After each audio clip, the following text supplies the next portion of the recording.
Hi guys, അപ്പോൾ നമ്മൾ സദ്യയിലെ അടുത്ത കറിയാണ് കൂട്ടുകറി. അപ്പോൾ കൂട്ടുകറി എങ്ങനെ തയ്യാറാക്കണേന്ന് നോക്കിയാലോ. അപ്പോൾ അതിനായിട്ട് കടല എടുത്തിട്ടുണ്ട്, അതിലേക്ക് മഞ്ഞൾപ്പൊടിയും മുളക് പൊടിയും ഉപ്പും ഇട്ടിട്ട് വേവിച്ചെടുക്കുക. അതുപോലെ കായ, ചേന എന്നിവ പീസായിട്ട് അരിഞ്ഞിട്ടുണ്ടായിരുന്നു. അതിലേക്ക് മഞ്ഞൾപ്പൊടി, മുളക് പൊടി, കറിവേപ്പില, ആവശ്യത്തിന് വെള്ളം എന്നിവ ചേർത്തിട്ട് അതും ഒന്ന് വേവിക്കാൻ വേണ്ടി വെള്ളം ഇടയിട്ട് നല്ലപോലെ ഒന്ന് ഇളക്കി മിക്സ് ചെയ്തെടുക്കുക കേട്ടോ.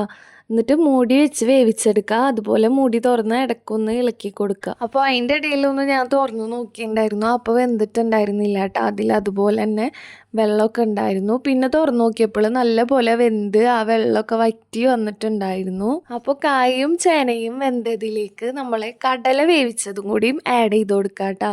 എന്നിട്ട് നല്ല പോലെ ഒന്ന് മിക്സ് ചെയ്തെടുക്കാം. അപ്പോൾ നമ്മൾ ചാനൽ ആദ്യമായിട്ടാണ് കാണുന്നതെന്ന് വെച്ചാൽ സബ്സ്ക്രൈബ് ചെയ്യാൻ മറക്കരുത്. അതുപോലെ തന്നെ ഫ്രണ്ട്സിനൊക്കെ ഒന്ന് ജസ്റ്റ് ഷെയർ ചെയ്ത് കൊടുക്കുക കേട്ടോ.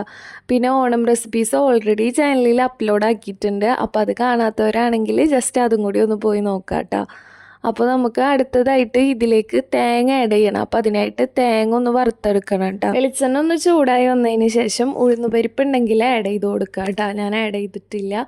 അതിനുശേഷം ഉഴുന്നുപരിപ്പ് ഒരു ബ്രൗൺ കളറൊക്കെ ആയി വന്നതിന് ശേഷം തേങ്ങ ചിരകിയത് ആഡ് ചെയ്ത് കൊടുക്കുക. എന്നിട്ട് നല്ലപോലെ ഒന്ന് മിക്സ് ചെയ്ത് ഇളക്കിയെടുക്കുക. അത് വറുത്തെടുക്കണം കേട്ടോ. പിന്നെ കുറച്ച് ജീരകം കൂടിയും ആഡ് ചെയ്ത് കൊടുത്തിട്ടുണ്ട്. അതുപോലെ തന്നെ ഉണക്കമുളക്, കറിവേപ്പില എന്നിവയും കൂടി ആഡ് ചെയ്ത് കൊടുത്തിട്ട് തേങ്ങ നന്നായിട്ട് വറുത്തെടുക്കുക. തേങ്ങ വറുക്കുന്ന ടൈമിൽ എപ്പോഴും ലോ ഫ്ലെയിം ആയിരിക്കണം കേട്ടോ. തേങ്ങ പെട്ടെന്ന് കരിഞ്ഞു പോവും, അതുകൊണ്ടാണ്. അപ്പം ഇളക്കി മിക്സ് ചെയ്തുകൊണ്ടിരിക്കണം, അല്ലെങ്കിൽ ഒരു ഭാഗം കരിയുക അങ്ങനെ എന്തെങ്കിലുമൊക്കെ പറ്റും. ഞാനിവിടെ ഒരു അരക്കപ്പ് തേങ്ങ ആണ് കേട്ടോ എടുത്തിരിക്കണേ. അപ്പോൾ തേങ്ങ കൂടുന്തോറും കറിക്ക് ടേസ്റ്റ് കൂടുള്ളൂ.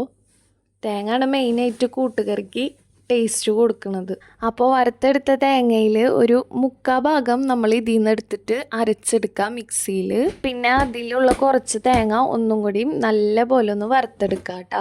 പിന്നെ കടലയുടെ മിക്സിലേക്ക് കുറച്ച് ശർക്കര നീര് ഞാൻ ആഡ് ചെയ്ത് കൊടുക്കുന്നുണ്ട്. ശർക്കര ആണ് കറക്റ്റ് ആഡ് ചെയ്യേണ്ടത്. എനിക്ക് കറികളിൽ അങ്ങനെ മധുരം വലിയ താല്പര്യമില്ല, അതുകൊണ്ട് ഞാൻ വളരെ കുറച്ച് മാത്രമേ ശർക്കര ആഡ് ചെയ്തിട്ടുള്ളൂ. അതിനുശേഷം നമ്മൾ തേങ്ങ അരച്ചെടുത്ത അരപ്പുണ്ടല്ലോ, അതും കൂടി ആഡ് ചെയ്ത് കൊടുത്തിട്ട് നല്ലപോലെ ഒന്ന് മിക്സ് ചെയ്തെടുക്കണം കേട്ടോ. അപ്പോൾ നമുക്ക് ഇനി ഇതൊന്ന് ജസ്റ്റ് തിളക്കാൻ വേണ്ടി വെയിറ്റ് ചെയ്യുക. കുറച്ച് വെള്ളം ഒന്ന് വറ്റി വരണം. അപ്പോൾ അതിൽ വെള്ളമൊക്കെ ഒന്ന് വറ്റിയിട്ടുണ്ട്. അപ്പോൾ വറ്റിയതിന് ശേഷം നമ്മൾ ബാക്കി വെച്ചിരുന്ന കുറച്ച് തേങ്ങ ഒന്നും കൂടിയും നല്ല ബ്രൗൺ കളർ ആക്കിയിരുന്നല്ലോ, അതും കൂടിയും ആഡ് ചെയ്ത് കൊടുത്തിട്ട് നല്ല പോലെ ഒന്ന് മിക്സ് ചെയ്തെടുക്കുക. എല്ലാം കൂടെ നല്ല പോലെ മിക്സ് ചെയ്യുക. നല്ല പോലെ മിക്സ് ചെയ്തതിന് ശേഷം ഒരു 3 മിനിറ്റും കൂടിയും ജസ്റ്റ് ഒന്ന് തിളപ്പിച്ചെടുക്കുക. അപ്പോൾ നമ്മളെ കൂട്ടുകറി ഇവിടെ സെറ്റായിട്ടുണ്ട്. അപ്പോൾ എല്ലാവരും ഒന്ന് ഓണത്തിന് ട്രൈ ചെയ്ത് നോക്കാം കേട്ടോ. ഓൾറെഡി പിന്നെ തേങ്ങ വറക്കണ ടൈമിൽ ഉണക്കമുളകും കറിവേപ്പിലൊക്കെ ആഡ് ചെയ്തിട്ടുണ്ടായിരുന്നു. അപ്പോൾ എന്നാലും ഞാൻ ജസ്റ്റ് ഒന്ന് കാച്ചിയെടുക്കുന്നുണ്ട്. വെളിച്ചെണ്ണ ഒന്ന് ചൂടായി വന്നതിന് ശേഷം കടുകും ഉണക്കമുളകും കറിവേപ്പിലയും കൂടി ആഡ് ചെയ്തിട്ട് ജസ്റ്റ് ഒന്ന് പൊട്ടിച്ചെടുക്കുക. എന്നിട്ട് നമ്മുടെ കൂട്ടുകറിക്ക് ആഡ് ചെയ്ത് കൊടുക്കുക കേട്ടോ. അപ്പോൾ നമ്മുടെ കൂട്ടുകറി ഇവിടെ സെറ്റായിട്ടുണ്ട്. അപ്പോൾ എല്ലാവരും ഒന്ന് ട്രൈ ചെയ്ത് നോക്കുക. എന്നിട്ട് ഫീഡ്ബാക്കൊക്കെ ഒന്ന് കമൻറ്റ് ചെയ്യുക കേട്ടോ.